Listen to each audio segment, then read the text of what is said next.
Mardi, nous sommes le 12 mai 2020. Bonsoir à tous et merci pour votre fidélité légendaire à nos programmes. Bienvenue dans votre rendez-vous d'information sur Covid-19. Aujourd'hui, nous abordons avec l'invité Dr Ekwe Joël Ametitovi. Il est bien sûr chirurgien, membre du bureau du Saint-Fort. Nous allons aborder avec lui la situation de Covid au Togo, c'est-à-dire les chiffres qui repartent à la hausse. Bonsoir docteur et merci d'être là une fois encore. Finalement, vous êtes un habitué du plateau puisque c'est une seconde fois ou troisième fois? La troisième fois. Troisième fois, merci d'être là. Donc, alors, comment est-ce que vous passez ces dernières heures, bien sûr, de cette maladie-là, au Togo, spécialement au niveau de Saint-Fort? Nous sommes toujours sur le pied de guerre au niveau du Saint-Fort par rapport à la lutte contre cette maladie. Oui. Parce que les nouveaux chiffres le montrent, il n'y a pas de répit à avoir avec cette maladie. Nous devons apprendre à vivre avec, modifier nos habitudes et continuer à être toujours sur le qui-vive. Donc c'est ce que nous faisons au Saint-Fort toujours à travers nos axes de sensibilisation et d'équipement du personnel soignant. Parfait. Aujourd'hui, nous abordons bien sûr ces chiffres-là, le thème concernant bien sûr ces chiffres-là qui repartent à la hausse en ces 112 heures-là. On se dit concrètement, qu'est-ce qui se passe au Togo? Alors, ce qui se passe au Togo, c'est ce qui s'est passé dans tous les autres pays à travers le monde. C'est la naissance de foyers épidémiques qui peuvent arriver à chaque fois que tout n'est pas fait pour empêcher la propagation du virus. Ouais. Et à chaque fois, il est nécessaire que soient analysées les causes de la naissance de ces foyers et donc de prendre des mesures idoines pour éviter que ça n'aille plus loin. Justement, en parlant de ces causes-là, nous allons nous attaquer un peu à ces causes-là. Ce qui en est vraiment le problème aujourd'hui, c'est que en espace de 2, 3, 4 jours, on a enregistré des chiffres pas possibles. On se demande également un nouveau foyer. On parle de la prison civile de Lomé qui a enregistré 19 cas sur 20. On se demande quelle serait vraiment la cause de ce qu'on est en train de constater aujourd'hui sur le terrain. Est-ce la non-application des gestes barrières ou c'est l'arrivée d'autres Togolais qui vivent à l'extérieur, qui ont emprunté des frontières, enfin, des voies clandestines pour traverser le pays dans lequel ils résidaient, peut-être le Burkina ou le Ghana ou le Bénin à côté, qui a fait que ces chiffres-là augmentent au jour le jour. Oui, effectivement, le virus, on le connaît, on connaît son mode de propagation. On sait que pour éviter de contracter ce virus, il faut appliquer les mesures barrières. Nous le savons tous. Aujourd'hui, la seule arme que nous avons pour la prévention, c'est les mesures barrières. On n'en a pas d'autres. Alors, tant qu'on ne comprend pas ça et qu'on l'applique, on aura toujours ce qu'on a depuis quelques jours au Togo. Les prisonniers à la prison civile, j'ai lu une interview aujourd'hui du président du directeur de la prison civile, qui disait que c'est des nouveaux détenus qui sont arrivés, qui ont été mis en quarantaine et c'est dans ce lot qu'on retrouve ces 19 détenus. Bon, s'il en est ainsi, est-ce qu'ils ont été vraiment mis en quarantaine de façon isolée? C'est ça le problème de la prison, où on sait tous que les gens ne résident pas une personne par cellule. Ils sont des fois plusieurs dans un même local et donc qui favorisent la promiscuité et donc la contagiosité. C'est un problème sur lequel les autorités compétentes doivent se pencher, y compris le problème du retour des voyageurs aussi. On ne cessera pas de le dire. Retour de voyage égale dépistage si possible, mise en quarantaine et suivi par les autorités de district et jusqu'à ce que les 14 à 21 jours passent et qu'on soit sûr que la personne n'est pas infectée. Il faut dire quand même que les chiffres augmentent et c'est là plusieurs causes peuvent bien sûr l'expliquer. Si on essaie de voir ce qui se passe dans les autres pays limitrophes ou dans la sous-région ouest africaine, on peut être tenté de dire que c'est normal. D'aucuns disent que c'est le pic. C'est vraiment ça. On est déjà au pic. On ne peut pas le savoir. On ne peut pas le savoir. Ailleurs, dans les pays européens où ils ont toutes les structures nécessaires pour prendre en charge ce genre de trucs, ils ont été débordés. Sauf que eux, ils ont assisté à un pic qui est arrivé de façon exponentielle en un temps record. Et ils ont pu mettre en place tout ce qu'il faut pour empêcher cela. Chez nous, les choses vont en dents de scie. Nous avons connu des périodes, des semaines ici où il n'y avait pratiquement pas de cas positifs et subitement des semaines où on a des cas positifs. Donc, il faut que les acteurs puissent agir pour maîtriser tous les contours de la chose et prévoir justement les pics et mettre tout ce qu'il faut en place pour ça. On ne peut pas savoir si on a atteint le pic ou pas. Je pense qu'on ne peut pas le savoir aujourd'hui. Alors, on sait que pour le moment, c'est au niveau peut-être de la prison et certaines localités du pays. On a dit que c'est la maladie qui a été maîtrisée, plus ou moins, bien sûr, dans le Grand Lomé, ce qui a fait que le gouvernement essaie de revoir un peu les heures de couvre-feu de 21h désormais à 5h du matin. Et dans la foulée, on a vu que l'autorisation a été donnée, bien sûr, aux détenteurs des débits de boissons et autres. Est-ce que cela ne va pas peut-être favoriser dans les jours qui viennent l'augmentation encore, la flambée des chiffres? Ouais, vous avez... Il est bien vrai que des gestes en barrière ont été conseillés aux responsables de ces débits de boissons et bars et autres, mais ça craint. Oui, effectivement, ça craint, mais de toutes les façons, ce que moi je peux dire par rapport à cette décision du gouvernement, je me dis de toutes les façons on sait que cette pandémie, avec les mesures qu'il nous oblige à prendre, avec les mesures qu'on est obligé d'adopter par rapport à cette pandémie, cela a une incidence sur la vie économique du pays. Oui. Et donc, de toutes les façons, il faut à un moment donné lâcher du lest, reprendre ses activités économiques, tester la capacité de tous les acteurs, y compris la population en première, à appliquer les mesures barrières. Puisqu'il y a une chose que nous devons savoir, cette épidémie, cette maladie, nous devons apprendre à vivre avec elle. Ce que nous devons lutter pour empêcher, c'est d'avoir des pics épidémiques, des foyers épidémiques qui peuvent être délétères pour nous. Mais nous devons savoir que ce virus peut être en circulation sur une longue période. On ne sait pas, on ne peut pas déterminer plusieurs mois, voire une année. Donc nous devons apprendre ces mesures barrières-là, essayer de reprendre notre train de vie normal, nos activités, mais en respectant les mesures barrières.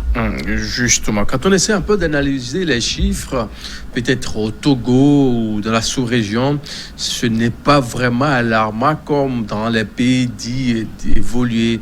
Si nous prenons par exemple les États-Unis, la France, qui a dit quand même que ça a chuté, mais on enregistre plus de 100 morts par jour, des centaines de contaminés.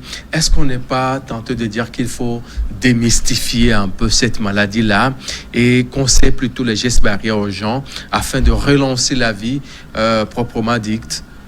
Je crois que non. Je dirais d'emblée non, parce que la maladie, elle existe, c'est une réalité. Son mode de contagion fait que plusieurs personnes peuvent être infectées en même temps. On peut se retrouver avec plus de la moitié de la population qui est infectée, et sur cette moitié, peut-être le tiers de la population qui nécessiterait d'être dans une structure sanitaire avec un plateau technique adéquat. Et je pense que notre système de santé n'est pas préparé à ça. Donc, ce qui peut nous sauver, c'est la prévention. D'ailleurs, aucun pays n'est pas préparé à ça. Aucun pays n'est préparé. Donc, je pense que quelquefois dans la vie, on n'a pas le temps de faire toutes les expériences. Il faut se servir de l'expérience des autres. Donc, si nous nous servons de l'expérience des pays européens, nous devons savoir que nous, avec notre système de santé qui est faible dès le départ, nous devons mettre l'accent sur la prévention. Oui, prévenir surtout la maladie. Voilà. Nous allons essayer de jeter un coup d'œil sur les chiffres qui nous ont été communiqués il y a 24 heures. Je veux parler bien sûr de la date du 11, puisque visiblement aujourd'hui, les chiffres n'ont pas évolué.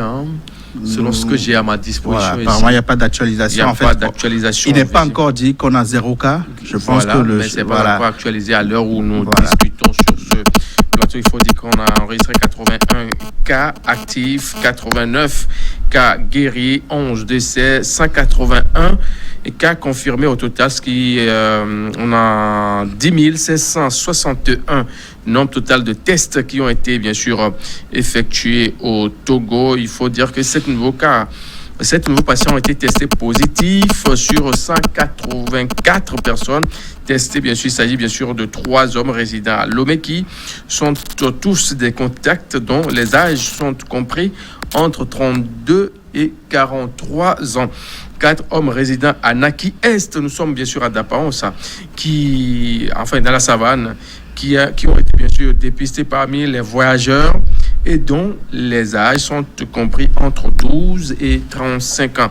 Aucun guéri n'a été enregistré. On a 89 le nombre total de patients guéris de Covid-19 au Togo. À ce jour, il faut quand même noter que 181 cas confirmés de Covid-19, dont 89 guéris. Au total, le Togo a effectué des tests laboratoires de 10 561. Voilà un peu le tableau que nous avons à l'heure où nous discutons sur ce plateau. Quoi qu'on dise, il y a du travail qui se fait. Effectivement, il y a du travail qui se fait. Sinon, je pense que ça aurait été plus dramatique. Il y a du travail qui se fait.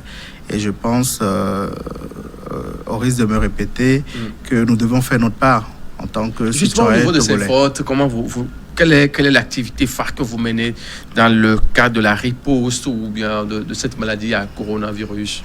Alors, au niveau du Saint-Faute, nous nous sommes mis sur 2 axes surtout, celui de la sensibilisation et de la protection du personnel soignant.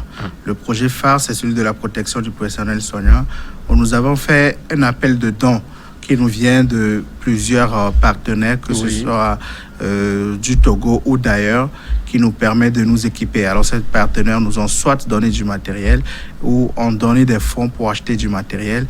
Et ce matériel est redistribué sur tout le territoire pour tous les agents de santé. Nous revenons d'une tournée à l'intérieur du pays. La semaine passée, 4 jours qui nous a permis de visiter 12 centres à l'intérieur du pays, d'Atakpamé jusqu'à Dapaon. Et nous avons redistribué du matériel pour le personnel soignant pour se protéger. Parce que nous pensons qu'il est important que le personnel soignant se protège. Deuxième axe, c'est la sensibilisation. Nous le faisons sur plusieurs projets à travers des spots publicitaires, en faisant des actions sur le terrain, en allant vers les populations dans les marchés, dans les gares routières, pour leur demander d'appliquer les mesures barrières. Est-ce que l'information, ça passe? Est-ce que ça passe visiblement quand vous étiez à l'intérieur du pays? Quel a été l'accueil? Les gens étaient à l'écoute de ce que vous dites là, ou c'est juste une pierre lancée dans une marée? Bon, je pense que le personnel soignant est assez sensibilisé. Nous avons essentiellement rencontré le personnel soignant. Ils sont sensibilisés, ils savent de quoi il s'agit et ils font ce qu'il faut pour que la lutte soit efficace. Parfait. Nous allons devoir ouvrir notre plateforme pour enregistrer des questions. C'est là le 70 26 76 76. C'est une plateforme pour WhatsApp. Laissez-nous vos questions et nous ferons le plaisir de la relayer auprès de notre invité pour avoir des réponses succinctes. Nous enregistrons la première question qui nous dit ce qui suit. Bonsoir le plateau et merci pour l'émission. Je voudrais plus d'éclaircissements sur la prise en charge de nos concitoyens venant d'ailleurs, notamment leur mise en quarantaine. La personne qui a posé la question nous envoie cela depuis ce côté. Oui, c'est très simple. Oui. Vous revenez d'un pays où sévit le Covid-19. Vous arrivez à un poste de frontière. Idéalement, il y a les structures du ministère de la Santé en collaboration avec les structures du ministère de la Sécurité qui vont vous enregistrer, qui remplissent un questionnaire sommaire pour savoir si vous présentez des signes liés à la maladie ou pas. Et si vous présentez des signes, vous êtes automatiquement mis en isolement pour un test et éventuellement, si le test revient positif, pour une prise en charge. Mais si vous n'avez pas de signes liés à la maladie, on vous autorise à rentrer chez vous, mais en respectant un auto-isolement d'un minimum de 14 jours. Vous êtes suivi à domicile, il y a des équipes qui passent pour la prise de température, pour poser des questions, pour savoir si vous présentez des signes ou pas. Et durant ces 14 jours, vous serez testé en fonction de la programmation que les structures qui s'en occupent ont fait. Vous serez testé et si votre test il est négatif, au bout de 14 jours, vous pouvez reprendre vos activités. Et si au cours de ces 14 jours également vous présentez des signes, vous serez également testé et éventuellement pris en charge si cela est positif. Il y a un numéro spécial, le 113, qui s'occupe de tous ceux qui sont revenus de l'extérieur. Ok, c'est le 113. Le 113, oui, qui les appelle. C'est un numéro qui ne reçoit pas d'appel. C'est un numéro vert, mais il ne reçoit pas d'appel. Il appelle plutôt les concernés. Parce qu'ils sont au poste frontière, ils sont enregistrés, les autorités ont leur numéro et tout. Ok, si je comprends bien, quand vous passez au niveau de la frontière, par exemple d'Aplaou, il y a toute une équipe qui est là, qui prend le soin d'avoir toutes vos coordonnées. Théoriquement, la frontière elle est fermée. Oui, ça dit c'est un retour autorisé par les autorisé. Voilà. Là, on vous joint au téléphone pour avoir vos nouvelles, comment ça marche. Est-ce que vous avez de la petite fièvre entre-temps, de la toux, tout cela, pour avoir une idée plus claire de votre situation personnelle. Effectivement. Vous ne pouvez pas appeler. Vous pouvez appeler le 111 si le vous avez... 111, mais pas sur le 113. Pas le 113. Parfait. Et également, quand vous êtes suivi à domicile, vous avez sûrement le contact d'un personnel soignant qui est dans votre zone, qui fait partie de l'équipe de suivi. Parfait. Voilà un peu clair maintenant ce qui se passe par rapport à ceux qui nous viennent bien sûr de l'extérieur du pays. On va prendre à nouveau une question de nos amis téléspectateurs. La question nous dit ce qui suit. Bonsoir, docteur. L'OMS est une grande organisation au service des nations. Pourquoi ne pas ordonner une étude rapide du produit malgache afin d'apporter une lumière et mieux accompagner les peuples? Bon, l'Organisation mondiale de la santé, qui est une structure des Nations Unies, a son fonctionnement qui est particulier. Ils ont des protocoles que tous les pays qui sont membres doivent suivre. Pour le cas de ce qui se passe aujourd'hui à Madagascar par rapport au Covid organique, l'OMS ne peut pas s'ingérer dans les décisions d'un pays. Il peut seulement proposer, il peut seulement donner une ligne de conduite et il y a des pays qui sont libres de le suivre ou pas. Et donc, par rapport à Madagascar, je pense que les Malgaches, ils ont sorti leurs produits et on leur demande juste de présenter des observations ou des essais cliniques liés à ce produit. Après le produit, je crois que de toutes les façons, l'OMS a cette structure aussi qui récupère le produit pour valider son utilisation ou pas. Parfait. Je pense que c'est un processus qui normalement prend du temps et dans la situation où nous sommes, je pense que tout sera fait dans les jours à venir peut-être pour que ce produit... Puisque c'est une urgence finalement, cette affaire de Covid-19, il faut qu'on aille beaucoup plus vite, non? Oui, il faut qu'on aille beaucoup plus vite. Et l'OMS, du haut de sa notoriété, ne peut pas dire d'emblée que on peut utiliser le Covid organique. Je pense qu'il leur faut d'abord passer par des étapes. Oui. Et nous espérons que ces étapes puissent être faites et au cas où ce produit serait bénéfique pour les populations, qui puissent être divulguées. Parfait. Merci de nous rester fidèles. Merci également pour les explications. Nous allons continuer avec nos amis téléspectateurs qui nous laissent bien sûr les questions. La suivante nous dit ce qui suit. Bonsoir, le plateau, l'ouverture des bars est-elle une nécessité en ce moment? Veut-on faire un essai avec la vie des populations? Quant au remède malgache, ne voit pas là une manière habituelle de décourager les efforts de recherche en Afrique. Osera Ogourna à Lomé a posé la question. C'est-à-dire, il y a de cela une semaine, bientôt 2 semaines, les bars ont été autorisés à travailler tout en respectant les heures de couvre-feu. Est-ce que le temps est vraiment opportun qu'on laisse les bars fonctionner? Bon, c'est la question du téléspectateur. Effectivement, c'est comme on le disait tout à l'heure, c'est une activité économique. Les bars, c'est une entreprise et ils ont nécessairement besoin d'être ouverts pour fonctionner et tout. Maintenant, on leur demande d'appliquer les mesures barrières. Et est-ce que c'est un moyen de circulation du virus, de propagation du virus? Oui, bien sûr, c'est un moyen. Maintenant, il appartient à tout citoyen d'être assez responsable et de savoir appliquer ces mesures barrières ou de décider que je ne prendrai pas ma bière au bord de la route le temps que je sois sûr que... Surtout avec des verres. Surtout avec des verres. Je pense que le risque n'est pas zéro. Le risque n'est pas zéro. On peut avoir de nouveaux foyers à partir de l'ouverture de ces bars. Est-ce que c'est une urgence de les ouvrir? Moi, personnellement, je dirais peut-être non. Mais ceux qui ont pris la décision, ils en prennent l'entière responsabilité et ils savent pourquoi ils ont pris cette décision. Ouais. Je crois que le téléspectateur a posé une question sur le remède malgache. Malgache. Mais de toutes les façons, les malgaches, ils ont publié leur article disant que nous, on a un produit qui est efficace contre la maladie. Je pense que ceux qui veulent l'utiliser, je pense surtout des États qui veulent l'utiliser, ils n'ont pas à atteindre un OK de l'OMS ou pas. La preuve, les Sénégalais ont commencé à faire des études sur le produit. Ils l'ont récupéré, ils ont mis en place une équipe d'experts qui va tester le produit pour voir s'il contient vraiment les principes actifs dont ils ont parlé et s'il est vraiment efficace. Donc chacun prend sa responsabilité, je parle des États, pour savoir si je vais tester le produit et s'il est efficace, le mettre à disposition de mes populations, au-delà de l'OMS de toutes les façons. Parfait.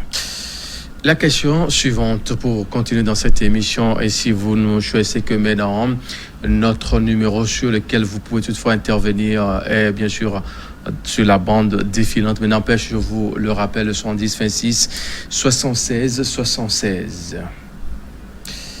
Bonsoir, le plateau, et félicitations pour l'émission. Merci aussi pour vos mots de félicitations. S'il vous plaît, quelles mesures sont bien sûr prises actuellement pour limiter les entrées clandestines des gens dans le pays, surtout sur la frontière Ghana, Yovo, Mauko, depuis Agné?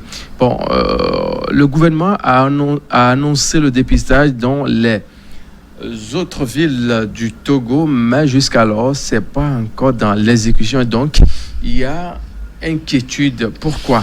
Voilà, la première question concerne bien sûr ceux qui rentrent clandestinement. Il a fait allusion bien sûr à la frontière du Ghana. Vous savez, avec Lomé, à part là où on a pas mal d'entrées dans la ville de Lomé.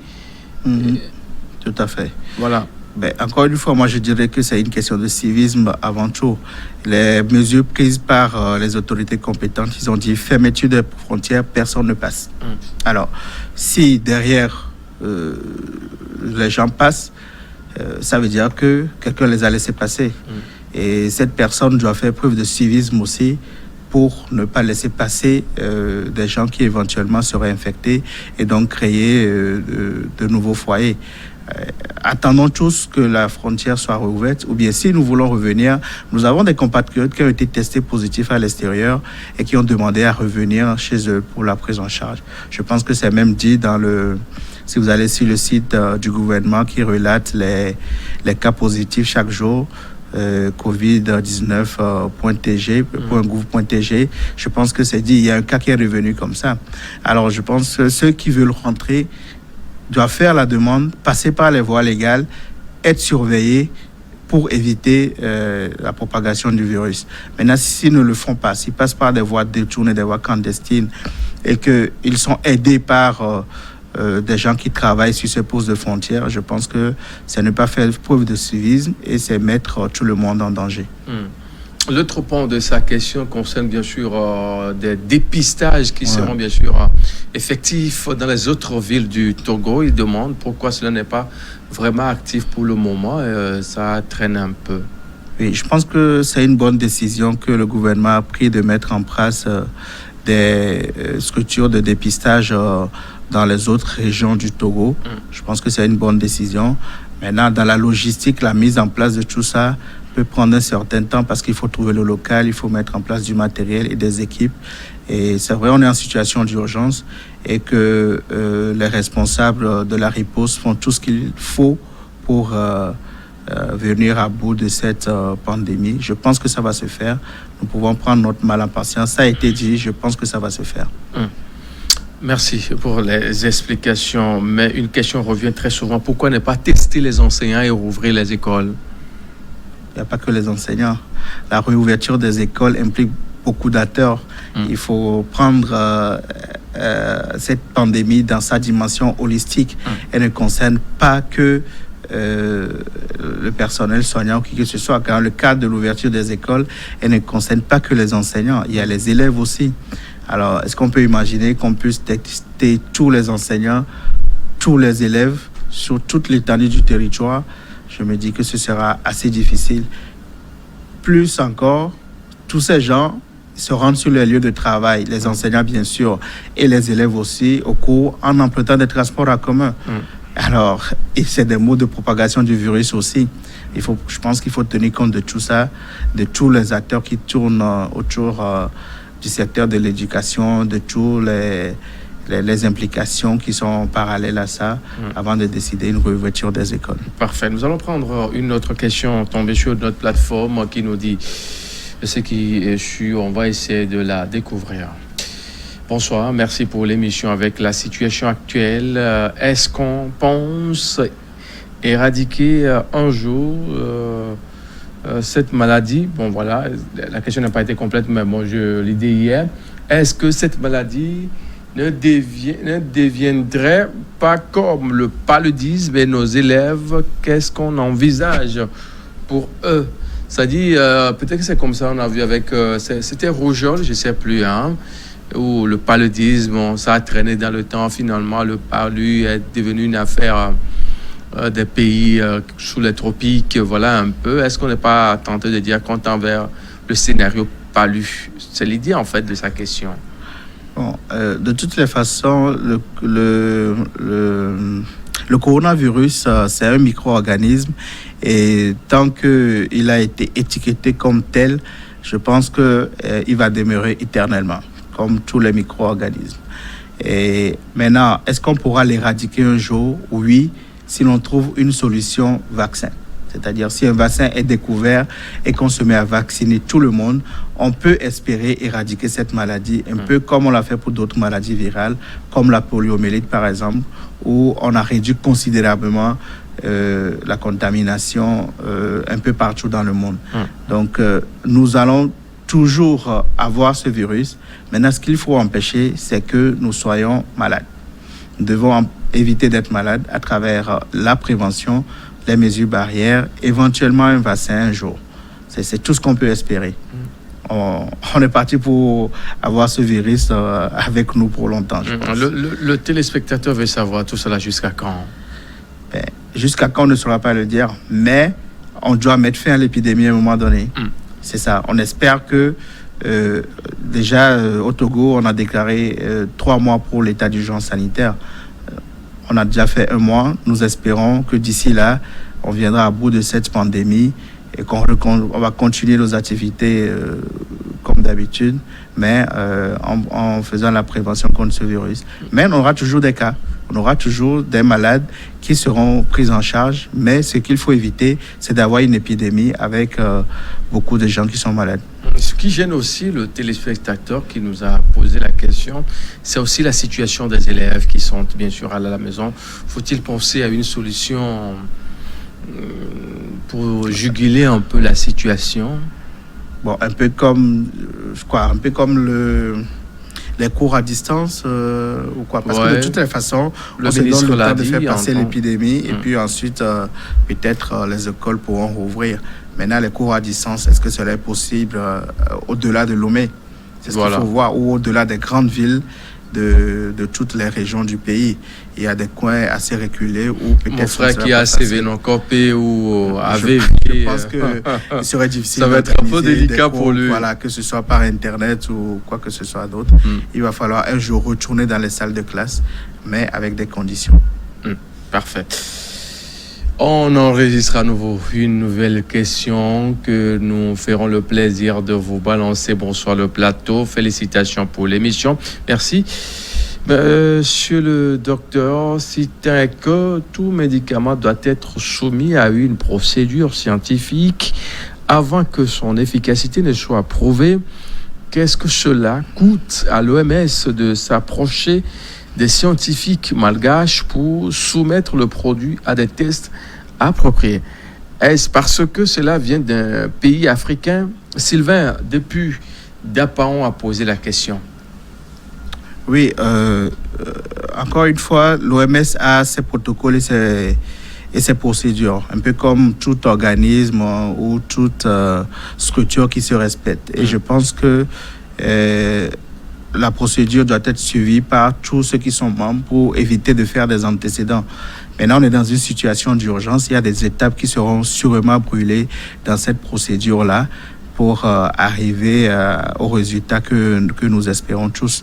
Maintenant, au-delà des effets médiatiques et des annonces de communication, je pense que les techniciens, que ce soit au niveau de la République de Madagascar et au niveau de l'OMS, doivent être en train de faire leur boulot, c'est-à-dire que les uns puissent prouver que le produit est efficace et que les autres puissent donner le OK à tous les pays du monde entier d'avoir recours à ce médicament s'il s'avère efficace.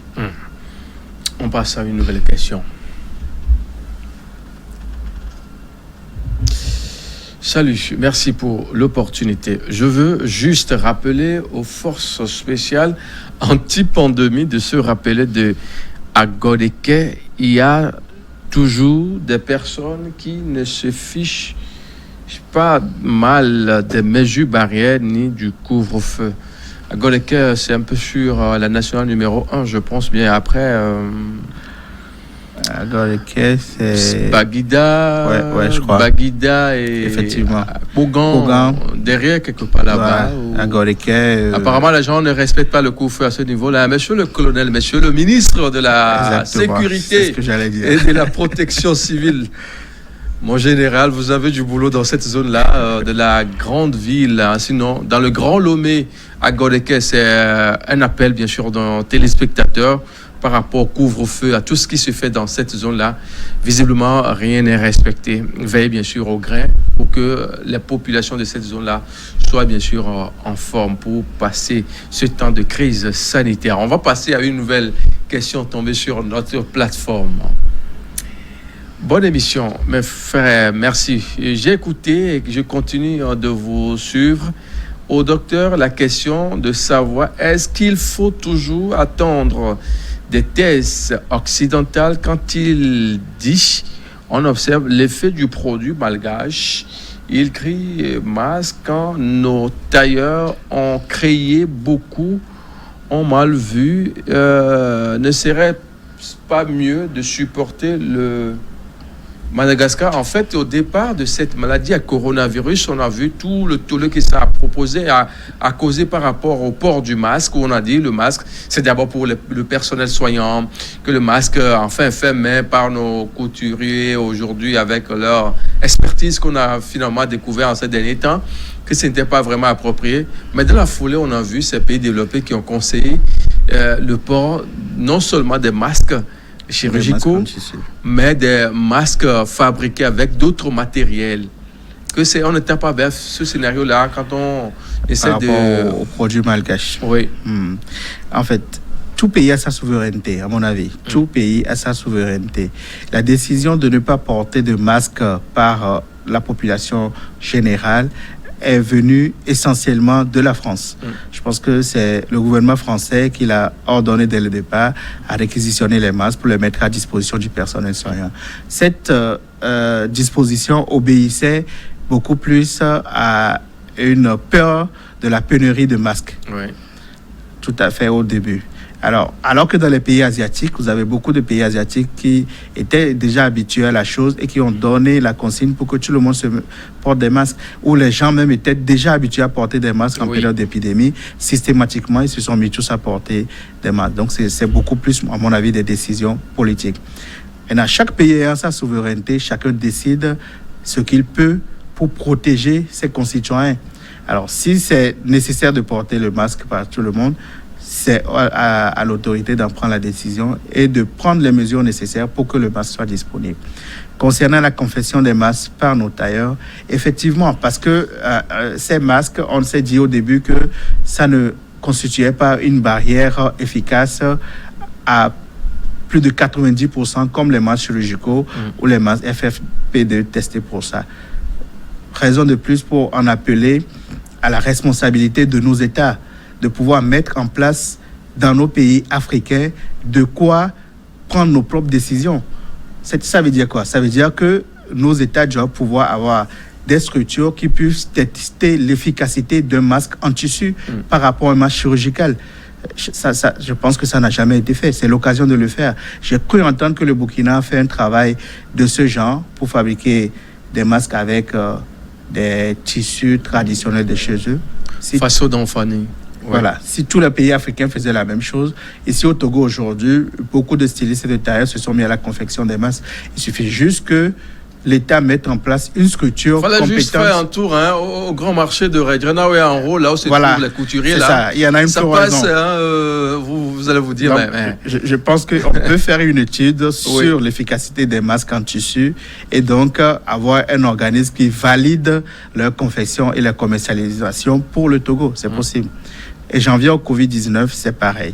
Si un pays africain veut utiliser le Covid-19, il prend en tâche avec... le Covid organisme. Oui. Il prend en tâche avec Madagascar. Il se procure le produit. S'il veut le tester, il le teste par ses structures et il le met à disposition. Comme le Sénégal l'a fait, je l'ai dit tout à l'heure, le Sénégal l'a fait. On a entendu le Nigeria aussi s'est invité dans la danse. Voilà. Donc, il faut que les autres aussi fassent la même chose et pourquoi pas aller au-delà, dire que ce soit l'Union africaine qui puisse... c'est des vies qui sont en danger. C'est des vies qui sont en danger. Donc, c'est des vies qui sont en danger. C'est pourquoi... On ne va pas attendre jusqu'à perdre des milliers et des milliers d'abord avant de réagir. De toutes les façons, la responsabilité revient à tout dirigeant, à tout gouvernant de protéger ses concitoyens. Et donc, si la décision doit se prendre dans ce sens, je pense que c'est à eux de faire ce qu'il faut pour prendre la décision et agir en conséquence. Parfait. Je pense qu'au Togo, on parle très peu, on agit beaucoup. Le premier citoyen en sait forcément quelque chose. Ils sont peut-être à pied d'œuvre pour trouver une solution. Allant dans ce sens, on passe à la question suivante dans cette émission de ce jour. Bonsoir docteur. Vu les cas actifs dans le centre de prise en charge, est-ce que le nombre de lits et les respirateurs sont suffisants? Enfin, il y a aussi une nuance dans sa question. Je comprends un peu ce qu'il veut dire par là, parce que pour communiquer les chiffres, on dit cas confirmé, cas actif, tout ça là, ça porte un peu confusion. Il faut qu'on dise... Si on dit 181 ou bien 185 malades, au moins on a 89 guéris qui sont partis. Oui. Ils ne sont plus à l'hôpital. C'est des informations qu'il faut bien sûr élucider, donner avec beaucoup plus de précision. Effectivement. Parce que d'aucuns disent qu'ils sont toujours là, on les traite à longueur de journée, c'est seulement 2 ou 3 personnes qui rentrent comme ça à la maison. Ouais. C'est peut-être l'idée de sa question. Si vraiment on dispose de lits et de respiratoire, si jamais il y a des complications au niveau de la respiration et autres pour le traitement. Oui, tout à fait. Je pense que ce que vous avez dit est important. Les cas guéris, ils ont été déclarés guéris de la maladie. Ils sont rentrés chez eux. Voilà, donc nos 89 cas guéris sont chez eux à la maison. Les 11 décédés sont enterrés également. Tout à fait, bien évidemment.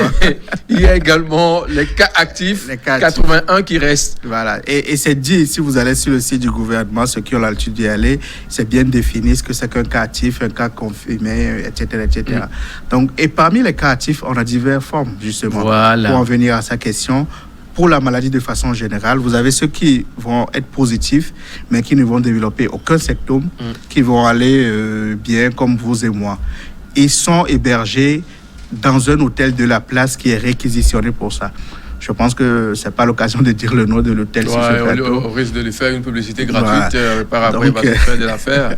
Ils sont hébergés là-bas avec une surveillance mise en place par les autorités sanitaires. Il y a des gens qui vont être positifs et qui vont développer des signes. Ces gens, ils sont hospitalisés au niveau des centres de prise en charge. Et à Lomé, en l'occurrence, au CHR Lomé Commune. Mais il y a des centres qui ont été identifiés à travers tout le pays. Oui. Ceux qui ont été identifiés dans la région de la Savane sont hospitalisés au centre hospitalier régional de Dapaon. Et ainsi de suite.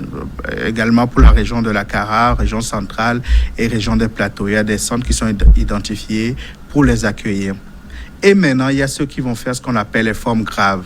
Les formes graves, c'est eux qui font des détresses respiratoires et qui nécessitent la mise sous respirateur. Voilà. Donc, je pense que... Ce n'est pas parce qu'on est malade qu'on doit être forcément sous respirateur. Non. On fait la maladie, on guérit de la maladie sans avoir fait de détresse respiratoire et donc on n'a pas besoin de respirateur. Seulement quelques formes graves. On estime que environ 5%, c'est-à-dire si on a 5 malades, les études ont prouvé qu'environ 5 vont développer une forme grave et donc on sera obligé de mettre dans un milieu de réanimation.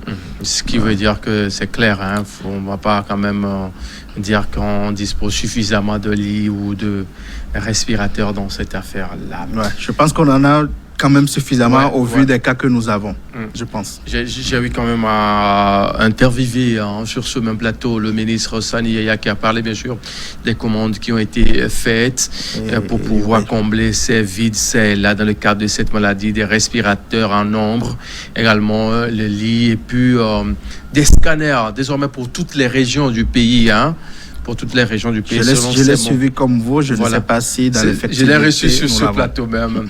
On va enregistrer également une nouvelle question tombée sur notre plateforme le 110 26 76 76. Bonsoir, docteur. Je suis M.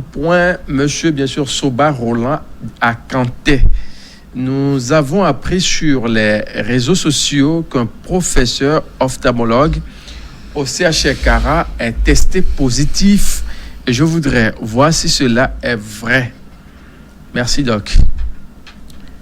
De toutes les façons, ce que je peux dire, c'est qu'il y a eu quelqu'un qui a été testé positif à Kara. Alors, je pense qu'il ne m'appartient pas de dire qui c'est ou pas. Donc, je n'ai pas le détail de l'identité de cette personne pour vous en informer. Qu'il soit professeur, qu'il soit, je ne sais pas moi, ouvrier, de toutes les façons.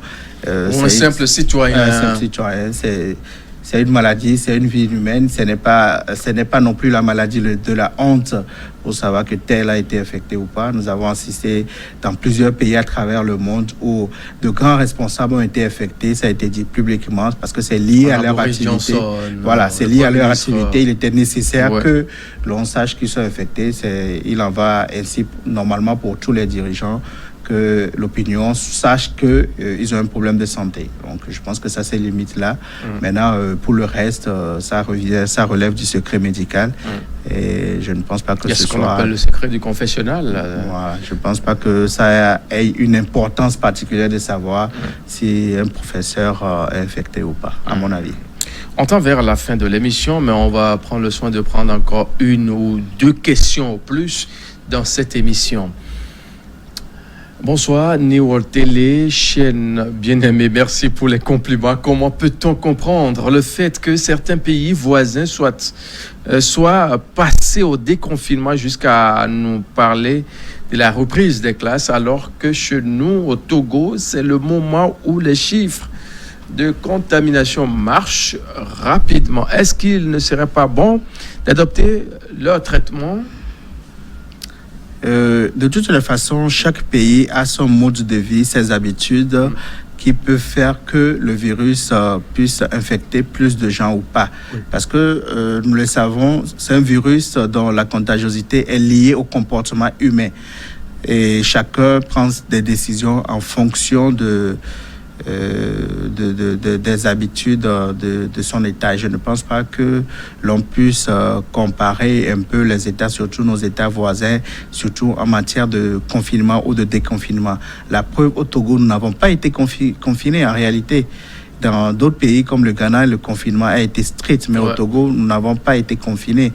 Jusqu'à l'heure, on est pas confinés, à part qu'on a arrêté de grands rassemblements, des lieux qui sont pourvoyeurs de contacts humains comme les écoles. On a un peu arrêté ça. Et ce que je voudrais dire un peu, pour que tout le monde le comprenne, le téléspectateur propose qu'on adopte le traitement de ces pays-là. Le plus important par rapport à cette maladie, le Covid-19, n'est pas de traiter. Le plus important, c'est de prévenir, c'est d'empêcher un grand nombre de personnes d'être infectées au même moment. Donc, les mesures qui sont prises visent d'abord à ça. Et après, si on est malade, il y a un traitement qui est mis en place. Aujourd'hui, il n'y a pas un produit qui empêche d'être contaminé et que d'autres pays ont utilisé et que le Togo aussi doit utiliser pour éviter la contamination. Nous allons prendre la dernière question dans cette émission de ce jour qui nous dit ce qui suit. Qu'en est-il pour la reprise de l'école et les enseignants du privé vont mourir de faim et non de Covid? Enfin, cette question-là, je pense que le ministre de l'enseignement primaire et secondaire, c'est la réponse. Et tout dépendra, bien sûr, de l'évolution de la maladie. Je pense qu'à lui seul, il n'a pas la latitude de le dire ou pas. C'est vrai qu'il lui appartiendra peut-être de signer le communiqué qui dira que les écoles peuvent reprendre, mais c'est une action pluridisciplinaire. Et ça commence d'abord par le ministère de la Santé avec ses agents, des agents compétents qui ont fait des études en fait en matière de maîtrise de l'épidémie. Il y a des gens qui ont fait des études spécialement pour ça, ce qu'on appelle des médecins épidémiologistes ou même des médecins de santé publique, pour pouvoir analyser tout ça et tirer des conclusions si l'on peut alléger telle mesure ou telle mesure. Et au niveau de la présidence de la République, il y a un conseil scientifique qui comprend beaucoup d'experts, des professeurs d'université, qui fait des propositions à l'État et pour leur permettre de mieux organiser la riposte. Je pense que les choses sont faites et je pense qu'on en arrivera sûrement à la réouverture des écoles. Mais pour le moment, nous devons endiguer le phénomène, réduire vraiment les cas de contamination. En adoptant bien sûr les gestes barrières. Tout à fait. C'est déjà la fin. Votre mot de la fin, docteur? Et le mot de la fin sera toujours le même, respecter les mesures barrières. On ne cessera jamais de le dire. Et il est plus que jamais important que nous comprenions que les mesures barrières sont notre seule chance contre cette maladie. Je le dis bien, notre seule chance, bien que d'autres voies peuvent être développées, mais nous dirons d'abord que c'est notre seule chance. Respectons les mesures barrières et apprenons que nous devons vivre avec cette maladie et faisons tout ce qu'il faut pour nous protéger et protéger notre environnement. Parfait, merci d'être passé. Merci. Mesdames et messieurs, merci pour votre fidélité à nos programmes et à notre antenne Info 1. Voici à la fin de cette émission, nous vous disons merci une fois encore et prenez soin de vous en adoptant les gestes barrières. On se donne rendez-vous demain, toujours avec le même plaisir.